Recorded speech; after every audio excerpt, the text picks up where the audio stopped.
of all, maraming salamat talaga kay Miss Winody. Classmate ko siya sa university way back mga 1998. So, like 31 years na kami nagkita and recently nag-bump kami sa FB.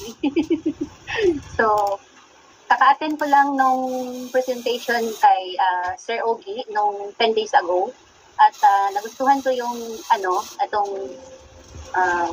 company na to, itong business na to kasi mayroon siyang shop link at saka yung product lalo na sa barley.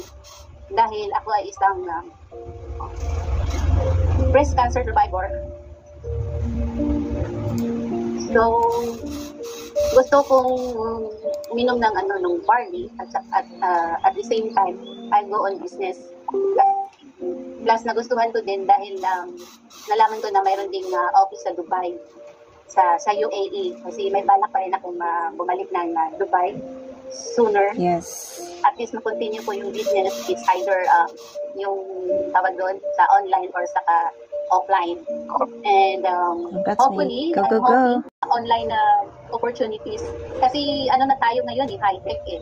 So lahat online, lalo na sa Dubai, napaka-high-tech doon. So wala na yung kahit na dito, mahilig din kami nag-order sa online. Katulad ng Shopee, mga TikTok na ganyan. Kaya nainganyo ako at para din makatuloy-tuloy ako sa pag-inom ng barley.